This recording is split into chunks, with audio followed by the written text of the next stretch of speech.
Tayah nama rek dibawa ke rumah sakit pikeun diidentifikasi.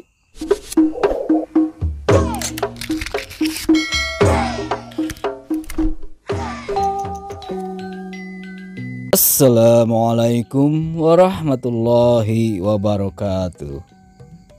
Allahumma salli ala Sayyidina Muhammad wa ala ali Sayyidina Muhammad. Wilujeng tepang baraya Kang Has di mana wae ayana.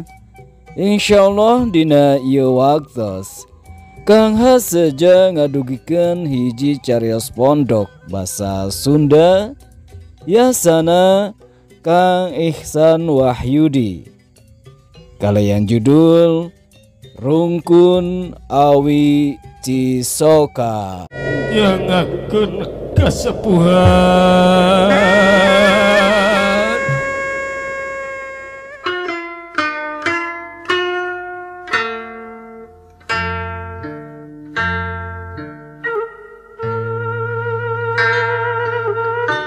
Satadi nama balik ti masih geteh hayang langsung ka imah. Hayang geras sare carape karek pisan balik ti Madiun. Menang sabulan uwing di ditu. Kitu we kuli ngabereskeun proyek ti pagawean. Geus teu hayang sabenerna mah liliaran jauh teh da. Sangheuk nama sok ditungtungan kun gering nyeri awak. Heueuh kahayang teh nu arindit mah geus we pagawe nu alanyar sabari maranehna diajar lampar. Ngan kitu teh ya. Lamun judulna geus parentah pimpinan mah peun we moal aya nu bisa mungpang.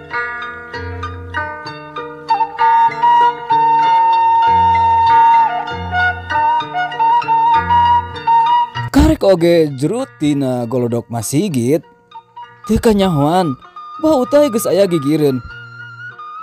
Urang ngawangkong heula di warung si Apud. Pokna bari menerkeun kopehna. Duh, carape balah. Cekeng. Sagedeung we atuh. Geus lila teu ngawangkong. Bau teh setengah maksa. Dikitukeun mah nya kapaksa uwing nurut. Heueuh, di kumaha-kumaha oge ka bau teh geus asa kakolot sorangan. Miguru malahan mah. Nu moal poho mah ku belana manehna baheula ka uwing basa uwing boga masalah di pagawean. Kungsi aya rekan gawe anu sirik. Dume harita uwing menang kepercayaan ti dungunungan ngabereskeun proyek gede di Jakarta. 2 bulan uwing gering. Diubar aber ka medis, ka dokter itu, ka dokter ieu, weleh teu aya mendingna. Nu aya teh kalah duit orot, panyakit angot. Ngan kesaning kuno kawasa bah utai jadi cukang. Diceceh dipeureuh make cai ti manehna. 2 poe dadak sakala uwing cager. Alhamdulillah.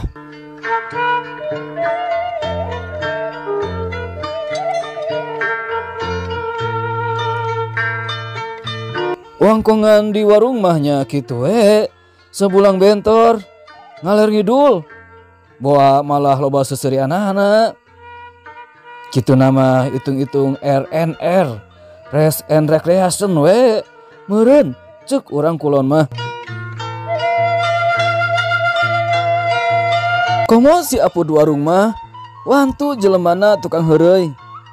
Sagala rupa dongengna teh matak bae pikaseurieun. Jeung ongkoh trik dagang meureun. Da eta we uwing jeung Mbak Utai oge ngopi teh kuat ka ngadua kalian. Acan gorenganana geus lir udud mah teuing beak sabaraha batang. Ngebul kawas sepur teh lain bobohongan. Dekarasa wanci geus ngagayuh ka tengah peuting. Red kana jam nu ngadaplok dina dinding warung pukul 11:45.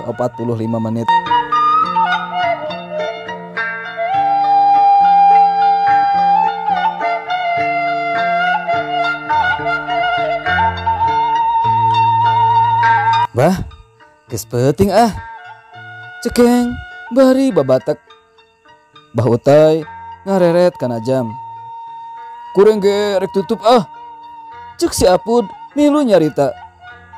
Tumben Pud, sasari nama jam 3 didinya nutup gebiok teh. Cek Uing nyengir bari leungeun nyodorkeun duit keur mayar opieun nu bieu. Rek buru-buru numpi Kang ah. Keung. Pokna si Apud bari nyikikik.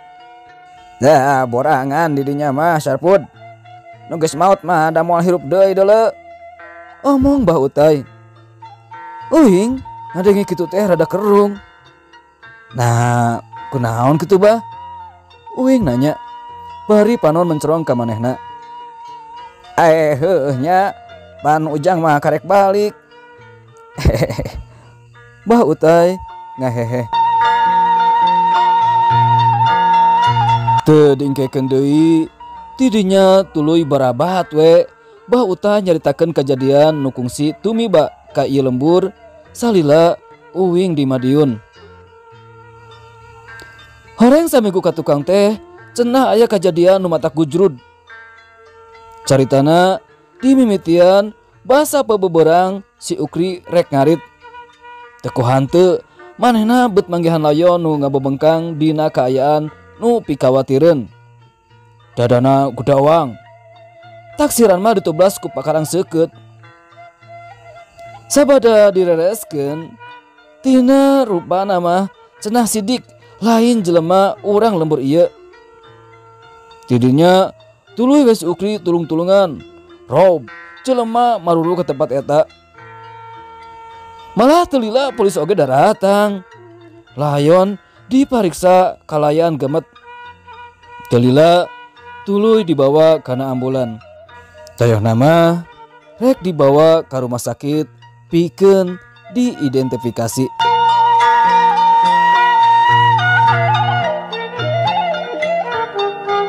Tidinya tegue sangkan orang dieu mah eta layon teh pasti korban kejahatan anu ngahaja dipikeun ka eta tempat.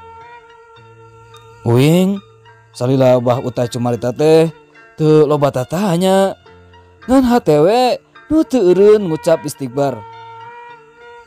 Dah kitu Jang singgetna mah. Cek Bah Utai mungkas caritaanana. Ari tempat kapanggihna layon teh di belah mana eta teh Bah? Cek Uing penasaran. Bah Utai nunjuk ke belah wetan. Tuh di rungkun awi cesoka. Pokna lalaunan. Kebeng. Rai. Bulu punduk carangkat. Beuh cilaka. Nah karek ayeuna Uing apa cerita eta? Cadol. Mangkaning jalan udek diliwatan ayeuna balik ka imah teh nya ngaliwat ke kebon awi eta pisan. Mana teu mawa motor deui. Duh, aing mah hate beuki ratug. Rayam-rayam kacaangan ku cahaya bulan ti kajauhan kentempo pucuk awi cisoka ting arulang katebak angin peuting. Jang, nah bet ngahulang. Bah Utai ngagebah lamunan Uing. Uing ngareret ka manehna. Bah Utai nyerengeh. Leungeunna napakan kana tak-tak Uing. Ingat keneh kana jampe nu kungsi dibere ku Abah. Ingat Bah. Jawab Uing arap-ap eueup-eup. Praktekeun ayeuna nya. Pokna bari ngahaha. Tuluy nyicit balik ka imahna nu pernahna aya digigireun Masigit. Gusti, si Sarbah tega ngagawean Uing. Cekeng bari kekelot. Ketempo si Apud seuri bari nungkup bibirna. Saruana si oge Sarpud. Bedul teh. Panon melotot ka si Apud. Si Apud kalah beuki akai-akaian.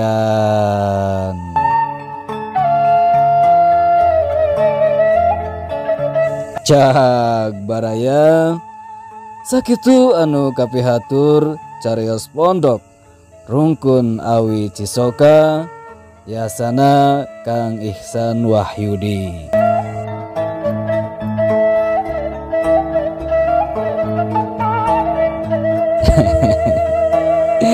Hawatos teuing si tokoh anu satadina mah hayang leleson panginten sabada mancen tugas tebih di Madiun. Iya kalah diajak ngobrol ku Bah Utai. Eta di aduh aya warta pika ruaseun aya Rajapati saurna di wewengkon Rungkun Cisoka anu mana rungkun awi eta teh bakal kalangkungan geus tokoh dina bangsa Mulang. Coba tasongi alah hawatos teuing si tokoh sarpud.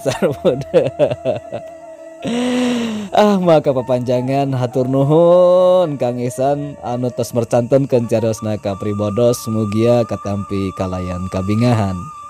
Kalayan dipungkas. Wassalamualaikum warahmatullahi wabarakatuh.